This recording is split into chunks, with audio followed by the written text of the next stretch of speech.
चाहे आपका class 12th में बोर्ड एग्जाम्स के पहले के स्कूल एग्जाम्स हो या फिर आपके क्लास 11th के स्कूल एग्जाम्स हो, यहाँ पे कुछ टिप्स को अगर आपने दिमाग में रख लिया, कुछ चीज़ों को फिक्स कर लिया, तो ये स्कूल एग्जाम्स आपके लिए एज चीट कोड्स काम करेंगे, जो कि आपको बोर्ड एग्जाम्स में, आपके मेन एग्जाम्स में एस कराने में हेल्प करेंगे। तो उन्हीं टिप्स के बारे में हम आज बात करने वाले हैं। सबसे पहला पॉइंट है, नोट्स बनाइए। जब आप अपना स्कूल का एग्जाम दे के आते हैं, क्वेश्चन पेपर को एनालाइज कीजिए। अब मैं ये नहीं बोल रहा हूँ कि सारे क्वेश्चंस देखना है, ये भी नहीं बोल रहा हूँ कि सारे आंसर्स चेक करिए, लोगों से डिस्कस करिए, कुछ नहीं। सिर्फ 5 मिनट लगाइए। पूरा पेपर में दिमाग लगाने का किसी का मन नहीं होता, लेकिन जो आपकी गलतियां थी, मान लेते कोई एक पर्टिकुलर टॉपिक था जिससे बार बार क्वेश्चन है आपसे नहीं बने, मान लेते कोई एक क्वेश्चन था जो आपसे नहीं बना, उसको लिख लीजिए एक कॉपी में। कोई एक पर्टिकुलर सेक्शन में अगर आपको दिक्कत हुई, उसको एक कॉपी में लिख लीजिए। एक्सपीरियंस से बता रहा हूँ, प्री बोर्ड नंबर 1 इकोनॉमिक्स का एक क्वेश्चन आया, 4 मार्क का न्यूमेरिकल, नहीं बना।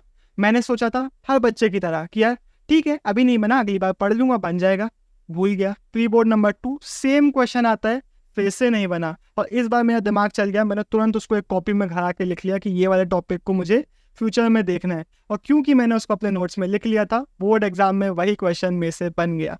अगर वो प्री बोर्ड नंबर 2 में मान लेते वो क्वेश्चन आया ही नहीं होता, तो शायद मेरे दिमाग से ही निकल जाता उस टॉपिक को प्रिपेयर करना।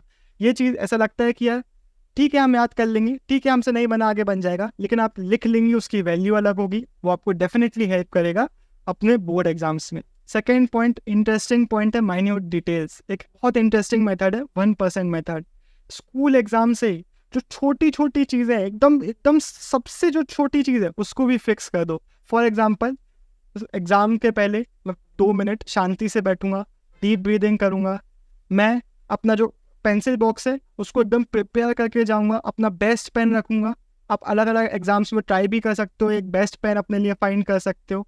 मैं यहाँ पे घड़ी भी लेके जाऊंगा, नोट करूंगा किस सेक्शन में कितना टाइम लगता है, उसको भी फ्यूचर में फिक्स करने की कोशिश करूंगा। मुझे पता होगा कि कितना टाइम मुझे कहाँ पे देना है। ये जो छोटी छोटी चीज़ें हैं, ये आपको देखने में लगता है कि क्या फ़र्क पड़ता है, इसको हम करें ना करें क्या फ़र्क पड़ेगा, लेकिन जब आप 1% की चीज़ों को फिक्स कर लोगे ना, तो एट द एंड वो कंबाइन होंगी और एक बड़ा इम्पैक्ट डाल रही होंगी। तो स्कूल एग्जाम से ही जो सबसे छोटी चीज़ है उसको फिक्स करना चालू कर दो, और जब आप इसकी आदत डाल लोगे तो फ्यूचर में आपको बहुत ज़्यादा हेल्प करेगा। अब आगे बढ़ने के पहले एक बहुत इंपॉर्टेंट बात, क्लास 12th वालों को तो मैंने कई बार बताया कि उस वाले गुरुकुल की क्वेश्चन बैंक्स बहुत अच्छी हैं, लेकिन क्लास 11th वालों के मैसेज आते हैं कि हमारे लिए अच्छे क्वेश्चन बैंक कौन से। तो वही क्लास 12th की बुक भी मुझे मिली थी, क्लास 11th की बुक भी मुझे मिली थी, और इसको भी मैंने चेक किया है। टॉप क्वालिटी की बुक से आपको बहुत ज़्यादा हेल्प करेगी। तो अगर आप क्लास 11th में हैं तो उस वाले गुरुकुल की क्वेश्चन बैंक्स आप खरीद सकते हैं। ह्यूमैनिटीज़ के सभी मेजर सब्जेक्ट्स में आपको मिल जाएगी, लिंक आपको डिस्क्रिप्शन में मिलेगा, वहाँ से आप इसको परचेस कर सकते हैं। अब हम बढ़ते हैं हमारे पॉइंट के ऊपर। आपको आंसर राइटिंग फ्रेमिंग की प्रैक्टिस करना है। हम क्या करते हैं यार, प्रीति मैमी को तो चेक करना है पॉलिटिकल साइंस का पेपर, मुझे पता है कि सस्ता आंसर भी लिख दिया, फ्लो चार्ट नहीं भी बनाया तो वो मार्क्स दे देती हैं, लेकिन फिर भी ऐसे सोचो कि बोर्ड एग्जाम में आप आंसर लिख रहे हो, बोर्ड का चेक करने वाला है, उसके लिए आप आंसर फ्रेमिंग करो, अपने स्कूल के टीचर के लिए मत करो। तो फ्लो चार्ट भी बनाओ, जो एकदम डिटेल्स आप लिखोगे बोर्ड एग्जाम के आंसर में उसको भी लिखो, चाहे आप 11th में क्यों ना हो, अभी से आदत डालो। अंडरलाइन भी करो, आपको पता है कि टीचर को फर्क नहीं पड़ता हमारे स्कूल वाले, लेकिन फिर भी करो, क्योंकि आप खुद की आदत डालने के लिए ये कर रहे हो, खुद को इन सब चीज़ों से कंफर्टेबल करने के लिए ये कर रहे हो, टीचर के लिए नहीं कर रहे हो। तो इसमें भी ये सब चीज़ें आपको प्रैक्टिस करनी है, अपना टॉप नॉच आंसर आपको वहाँ पे लिखना है।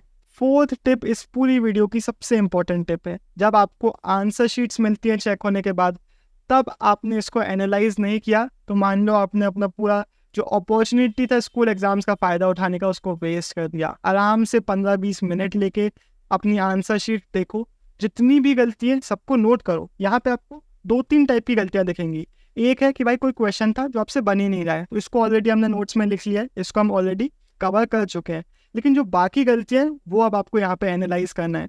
कि मान लेते हैं आंसर राइटिंग उतनी अच्छी नहीं थी, टीचर को लगा कि जो आपका आंसर था, आपको लगा कि आपके आपसे आंसर बन गया, लेकिन टीचर को लगा कि नहीं, इसमें फुल मार्क्स मैं नहीं दे सकता या दे सकती।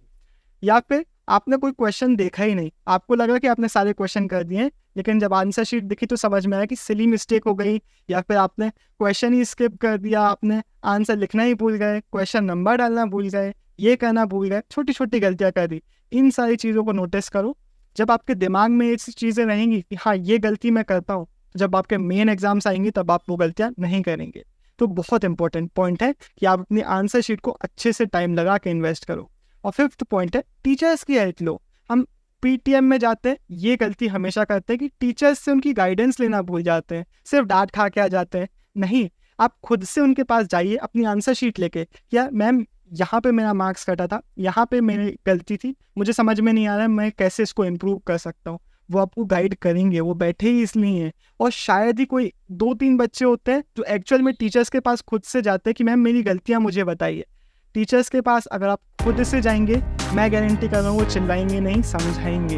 जब टीचर सामने से आते हैं तो चिल्लाने के लिए आते हैं। तो ये बहुत इंपॉर्टेंट पॉइंट है कि आप टीचर्स के पास हेल्प लेने चाहिए।